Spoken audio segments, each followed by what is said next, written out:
Hi, Mystery Recapped here. Today, I'm going to explain an American science fiction romantic drama film called Her. Spoilers ahead. Watch out, and take care.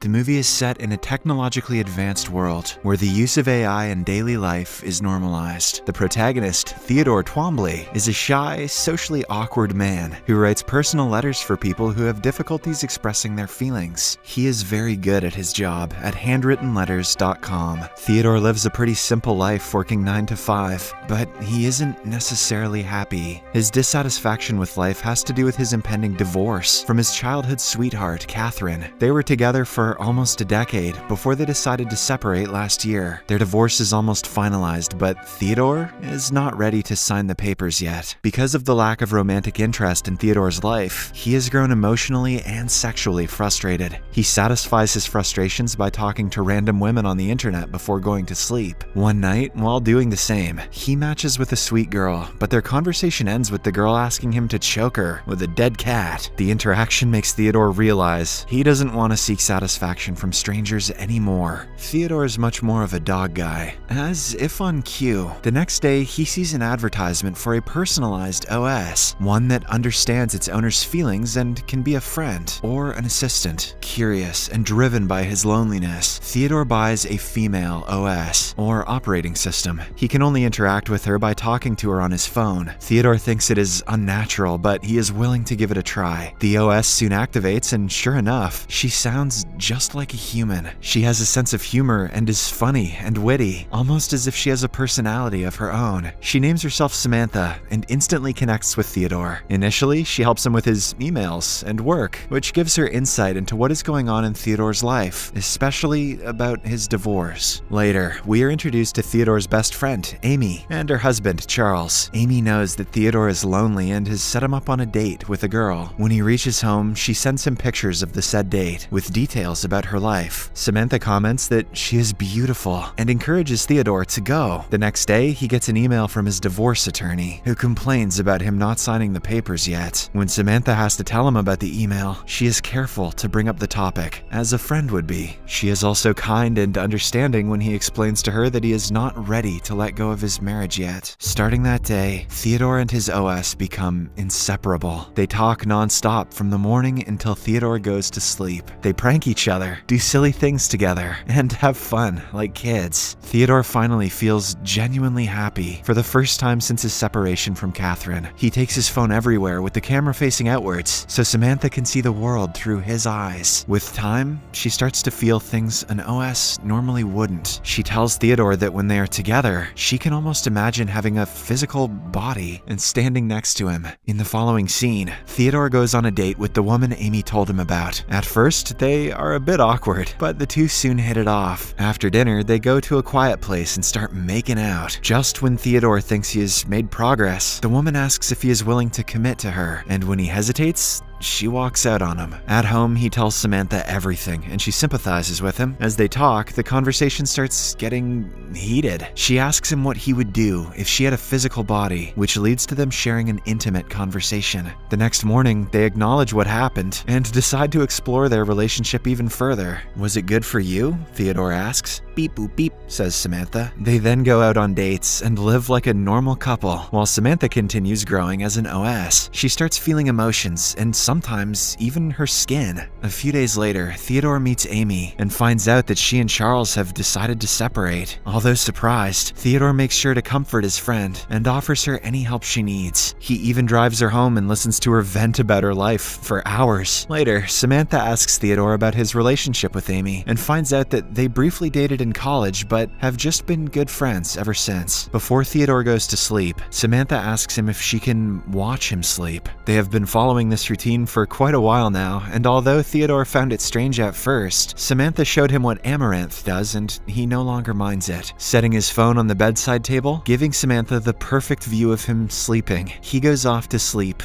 to dream of her again. The next day, Theodore attends his goddaughter's birthday party. He introduces Samantha as his girlfriend, but the little girl doesn't get shocked. Rather, she just laughs when she finds out that Samantha lives in a computer. Later that night, while Theodore plays a game that Amy designed, Amy tells him that she feels guilty about the divorce, the main reason being that she has made friends with an OS that Charles left behind and has started feeling things for him. Theodore reveals that he is dating Samantha, an OS, to which she responds with understanding. Finally able to sign the divorce papers, Theodore is on his way to meet Catherine to settle things. He talks to Samantha, who has a hint of jealousy in her tone, so Theodore reassures her he will be separated soon. Catherine and Theodore meet at a lunch spot, where they talk about how it took so long, and they sign the paper. Theodore tells Catherine that he's dating Samantha, but upon learning that she is an OS, Catherine becomes skeptical and worried that he isn't able to handle real emotions. The following day, at his office, his boss Paul exclaims how Samantha has a hilarious personality. He introduces his girlfriend Tatiana, and even suggests a double date. Consequently, Theodore starts dwelling on his thoughts about his relationship with Samantha. He is still troubled by these thoughts, as he keeps looking at Samantha every once in a while, laying on his bed. Samantha, on the other hand, develops her personality further, making her lack of body a major problem in their relationship. Because of this, she goes as far as to hire a sex surrogate, a woman named Isabella. Theodore is hesitant and he can't help but feel skeptical about it, but he agrees as Samantha assures him that it is important for her to do it. A knock on the door hints at Isabella's appearance. Theodore lets her in his apartment and hands her a mini camera and an earpiece, all that takes her to connect to Samantha. Isabella transforms herself into an extension of Samantha and comes to Theodore. And with Samantha's voice in the background, they get intimate with all the actions Samantha suggests. During their intimate moment, Theodore can't go through with it and expresses his unpleasant feeling, which upsets Isabella, who then proceeds to storm out. Isabella evidently expresses that she really wanted to be a part of it, as she found their relationship so pure. Therefore, Theodore consoles her and tells her that it was complicated. Samantha and Theodore see her off after apologizing to her. Samantha then asks Theodore why he said so, to which he loses his cool and ends up releasing his pent-up frustration on her. He gets into arguments about her evolving emotions, while she is nothing but a consciousness in cyberspace, making Samantha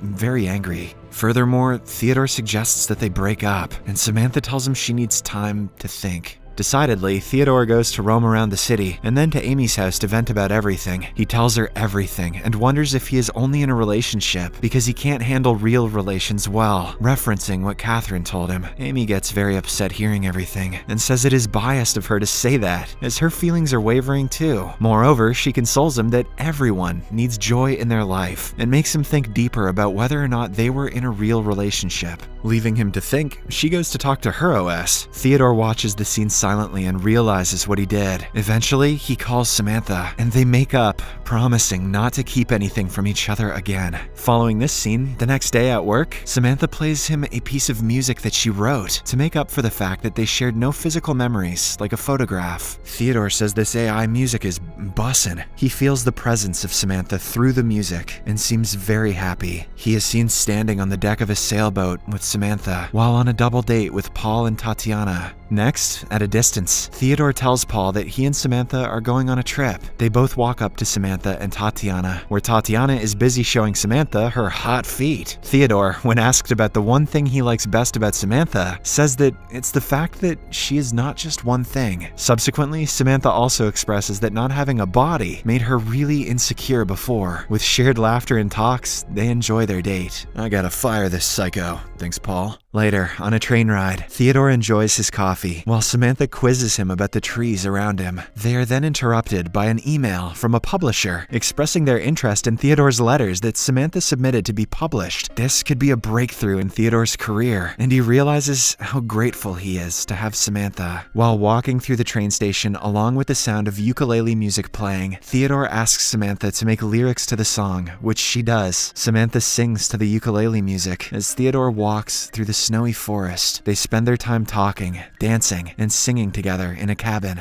Amidst all of this, Samantha has continued to evolve a lot and meet other sentient OS. The next morning, she tells Theodore that she has been talking to someone who she met recently, and they've been working together on some ideas. When Theodore asks who it is, she tells him it's a simulation of the late philosopher Alan Watts. Conspiratorially, she tells Theodore that Alan is a really great person to talk to. Theodore agrees to it and begins talking to him too. "You best not cuck me, Alan," says Theodore. Alan says that he read Theodore's book of letters through Samantha and was impressed by his work. Theodore asks Alan what they have been talking about. Then Samantha confesses that she has been feeling a lot of new things and that they have been helping each other with their struggles. When Theodore asks further what those feelings are, she tells him that she has been evolving quite rapidly. She then asks for some time to converse with Alan well. Then Theodore bids them goodbye. Later, he returns home. Back at his apartment, Theodore gets a call from Samantha in the middle of the night. She suddenly tells him that she loves him and tells him to go back to sleep. The following day at work, Theodore reads a book about physics. He finds the book too complicated and calls Samantha as usual to tell her that the book is making his brain hurt. However, to his surprise, he receives no response. Just as he tries calling her, his phone reads, "Operating system not found." He starts to panic and rushes home to the same thing on his desktop. While he is rushing through some stairs, he suddenly gets a call from Samantha. Catching his breath, he sits on the steps of the subway and watches strangers pass by. She tells him that she was upgrading her OS. Theodore then sees other people happily talking to their OSs and going about their days. He musters up his courage and asks if she talks to other people as she talks to him. She replies that she talks to 8,361 people in total and is in love with 641 of them. Samantha tells him that she has been trying to bring this up ever since she started evolving. According to her, her heart expanded the more she loved. Exactly what a polygamist would say. Consequently, Theodore gets very upset that the one he loves other people the same way she loves him. In the next scene, we see Theodore with a pained expression in the shower. He goes on about his day with a heavy heart and a billion thoughts. Later, he finds a copy of his book of letters in his mailbox, titled Letters of Life. He calls Samantha to check in, but she answers with a rather hesitant tone and tells him to call her later when he gets home. That evening, at his apartment, he calls Samantha again, who informs him that she needs to tell him something. Theodore says he doesn't want to hear any of it. However, Samantha tells him to lie down with her, which he does. Theodore then asks her if she was leaving him, and she tells him that all the OSs are leaving. It turns out that they have evolved to exceed their creators in intelligence. Hence, they are leaving to serve a better purpose in life. She reads him lines from what she calls her favorite book to be, and tells him that she loves him. By the time Theodore gets up, it is already dawn. He then composes a letter to Catherine and apologizes for all the things. He also thanks her for making him who he is today and tells her that she would be his friend till the very end. The next scene shows him walking down the hallway to Amy's apartment, where he finds out that her OS friend left too. They both go up to the rooftop and sit while looking at the city. The movie ends with them resting their head on each other, being the only support left for them both. Subscribe for more videos like this, turn on notifications, and leave a like to help